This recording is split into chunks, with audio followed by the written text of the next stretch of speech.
What's good, and welcome back to the Services Power Podcast, brought to you by Impact Servant Leadership. You got Lyle here with you, and I tell you, it is so tough to find people that we can trust in our life today. In our postmodern context of our world, you go online and you look at a certain ad, or you click on a photo, or you like a post, and all of a sudden these people are being called our friends. But I think all of us know that when we go down the road of our life and we're looking for somebody, some people, a group of people to be there with us every single step of the way, up or down, good or bad, successes and failures, those type of people are so difficult to hold on to. And when we find them, when we discover them, we latch onto them for dear life. We never want to let them go. And it's the worst thing in the world for those people, the ones that are closest to us, to be the ones that betray us, stab us in the back. And you never know what they look like. You never know who those people are going to be. I know just recently for me, there was somebody that I was walking through life with because we had some similar circumstances, some similar things going on, very personal things. And it places us in a vulnerable place, especially when we have things that are really near and dear to our life. And when you expose yourself in these moments and instances with people that you believe are there for you, you expect them to protect it. You almost expect them to put your situation in a metaphorical padded room where nothing can hit it from the outside and everything is going to bounce off and things are going to be safe and protected. And so as you can imagine, as I'm sure has happened to anybody who's just lived life for a moment, this person went back and they told somebody else and they said something to someone, and eventually it got back to me. And at that juncture, it was so tough to listen to, let alone trust anything that they had to say. I mean, they could have told me that the sky was blue. And guess what? I was going to have a very tough time trusting anything that they had to say, because the fact of the matter is, no one follows someone that they cannot trust. No one wants to place themselves in a position to have to depend on someone who can potentially stab them in the back, and they know it and they've seen it because they've experienced it in some way, shape, or form. But servant leaders aren't those type of people. I mean, think about it. Who are the type of people, the type of servants in our lives that have done the greatest things for us? Friends, family, co-workers, constituents, people that we've looked up to. Those individuals are the extremely trustworthy ones that we have experienced the depth of security and protection in our lives. Those are the ones that we would give everything for because they've given everything for us. And it's our hope here at the Services Power Podcast that those are the type of servant leaders we want to build. So this particular podcast episode is all about that trust, all about building the confidence in other people that we are around. This podcast episode, we're titling it Confidence in Leadership. Those people that we have in our life, those friends, those family members, those people that we confide in, we can count on them time after time after time in nearly every situation. And those are the type of servant leaders that we hope to impact with this podcast.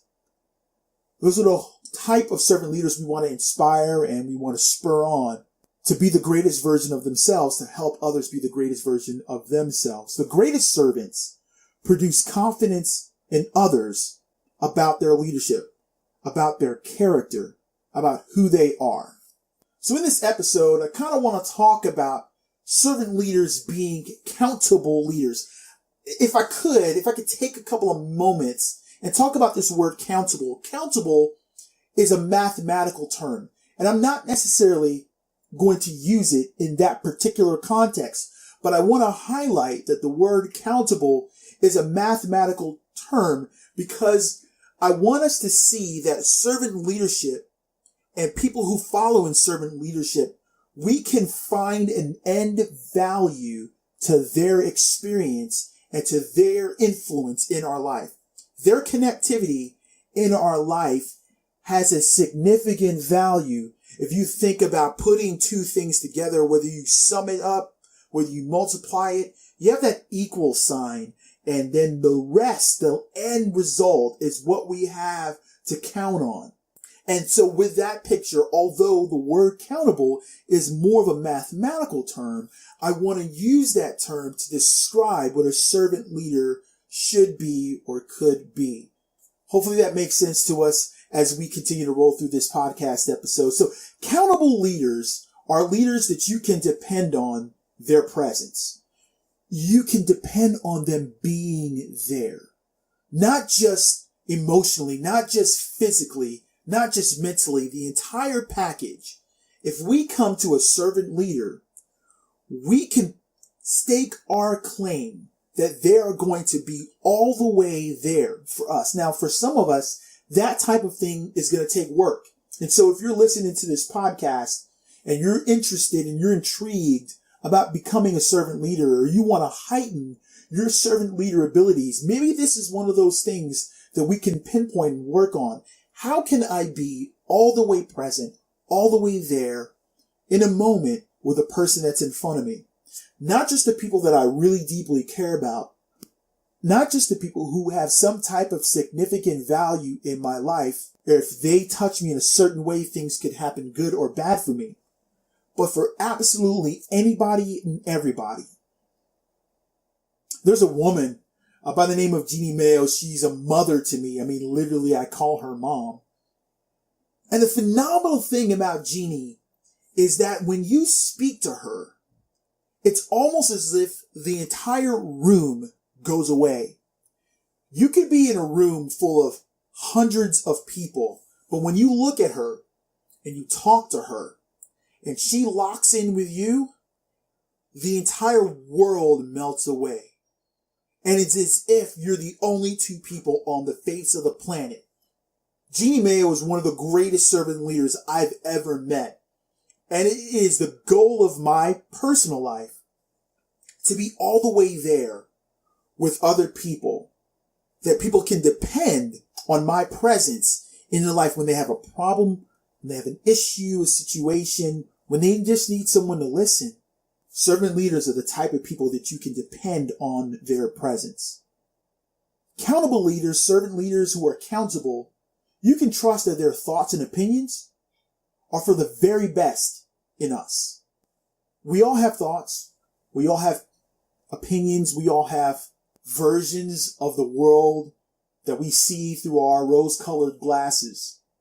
We all have cultural differences and life experiences that tell us certain things, that gives us certain perspectives on how we look at life.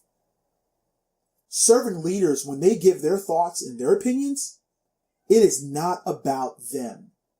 Even though servant leaders have thoughts and opinions, we shape them so that they can assist the person that we're with. Now, maybe sometimes those thoughts and opinions aren't necessarily going to be the feel-good, warm, fuzzy type of conversations or thoughts and ideas. Because servant leaders, ladies and gentlemen, they're not weak. They're not punks. They're not pushovers. We're real, but we're not about us. We're about them. We're about you, but we want to help you. And so the criticism, the thoughts, the ideas, the opinions that we have, while they may or may not be the feel-good, warm fuzzies, they are for your benefit.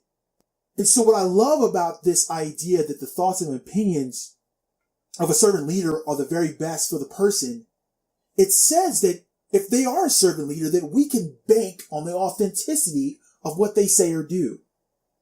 Servant leaders have this integrity about themselves. When they look at a person or they look at a situation, they're giving not only their honest thoughts, but they're giving the whole totality of themselves in that moment over to whatever that might be. You can stake your claim on it. It's like money in the bank. When I was younger, Even really honestly now, if I'm honest, I still keep up with wrestling, with professional wrestling. Oh yes, professional wrestling, the WWE. And there's this event within the WWE called Money in the Bank. And it's a briefcase and it actually has Money in the Bank written on it. It's a ladder match. And when you win Money in the Bank, what it means is you can go to any situation, any show, any time that somebody's wrestling, and you have an automatic contract to become champion. And as soon as you decide you want to cash in Money in the Bank, it's automatic. That when you go into the ring and you have your match, that you're going to win because you're going to use those opportunities at the best times. And that's the same thing as a servant leader. A servant leader, you can cash in at any moment, any time, and you're going to be successful. You can stake your claim on that person's word, put your trust in them, put it right on their back because they're going to help you get to the best place possible. Servant leaders help make people champions because of their authenticity. They're not out for themselves, and they're especially not out for themselves at the expense of someone else. Think about olden days when kings and queens were really prevalent in the earth. And those guys within the royal court, they always had a cupbearer. Now, that person's job was very important. Everybody that was in the royal court knew that the cupbearer was one of the most important people in the kingdom. Why? Because everybody who was royalty had to trust that person. The reason why is because typically that person would drink from the cup that the king or the queen, whoever was royalty, would drink from first in case whatever they were drinking was poisoned. So there's a couple of things here about a cupbearer that I would like to correlate to a servant leader. First of all, the people that entrust the cupbearer have to know that the cupbearer is on their team, on their side. They have to know that the cupbearer isn't a part of a coup. There has to be some trustworthiness in that cupbearer. They have to know specific elements about this person's life. And they have to have spent time with this individual in understanding their character, their goals and aspirations, and their loyalty to put them in a position that they would trust what this person is doing. Because if a cupbearer is untrustworthy, that could be the very person that pours the poison in the drink and gives it back to that person in authority, and all of a sudden that person dies. And the other observation is the cupbearer has to be willing to die for the king. The cupbearer has to be so for the leader that when they drink whatever it is that they're drinking, that they be willing to die.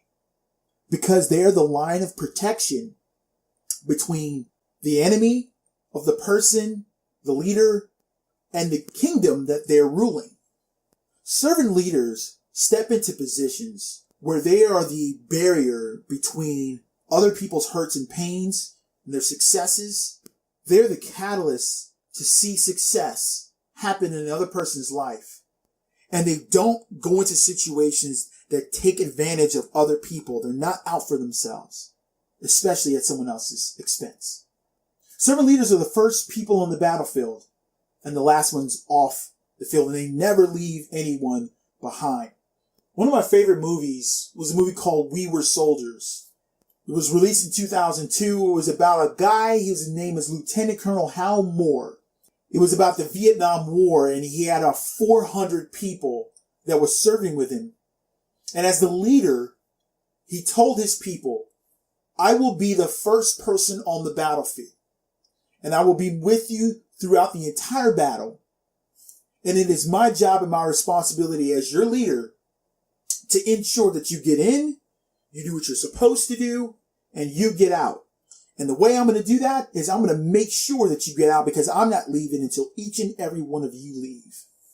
There were casualties, there were mishaps, there were things that just did not go as planned.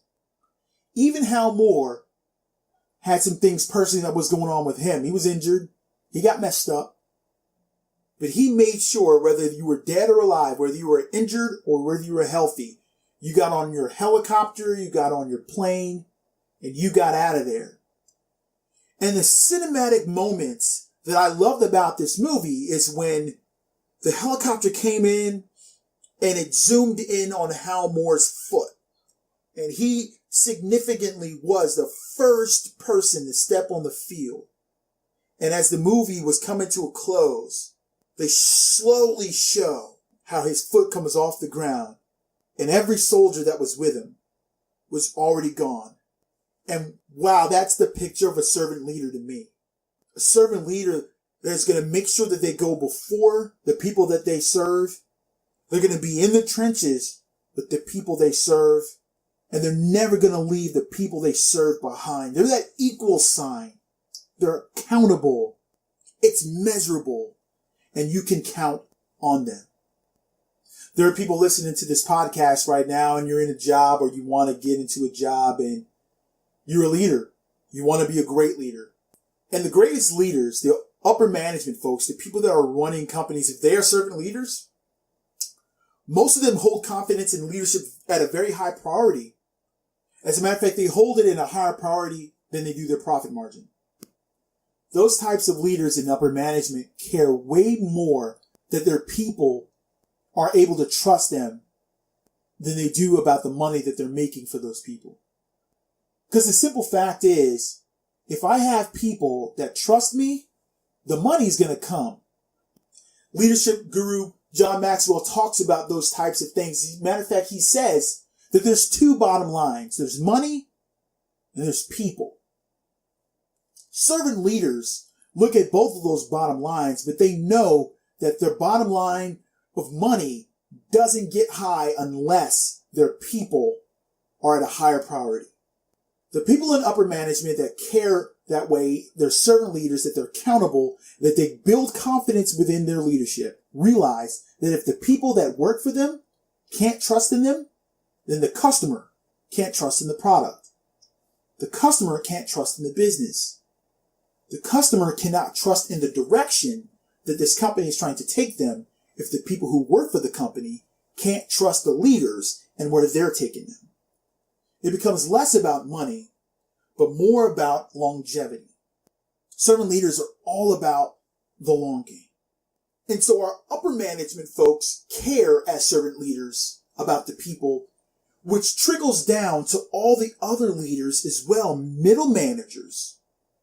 They desire to have the greatest employees, and they provide confidence in leadership that the employees can tangibly see, so that the connection between employee and manager who is an employee and upper management who are also employees, not just working for the customer, but also working for their employees, they have this cyclical confidence in each other that they're going to take care of one another because each level of leadership desires to see the best in the other one. And so they all build confidence in one another. If we go back to the story that I told at the beginning of this podcast episode, we want to make sure that the deepest parts of us, the parts of us that are most important, are cared for by the people that we trust the most. That's why it's important as servant leaders that we build confidence in our leadership that we give to other people. Because in moments and times, in the toughest times of our life, we want people to be able to trust us and call us. We want people to be able to confide in us, lean on us, and trust us. It's so important that we build confidence in leadership at every angle and every space of our life, whether it be business, whether it be school, whatever realm of the world that we're hanging out in. It's important that we all build confidence in leadership. Well, it's the end of this podcast, and I'm confident that the leaders listening to this podcast are inspired and they're being spurred on. It is our hope here at the Services Power Podcast that we're helping you, that we're leading the charge for you, and we want to be on the train with you. Thank you for jumping on the train with us, and we're headed towards the next stop. We hope you're there with us. We're honored to serve.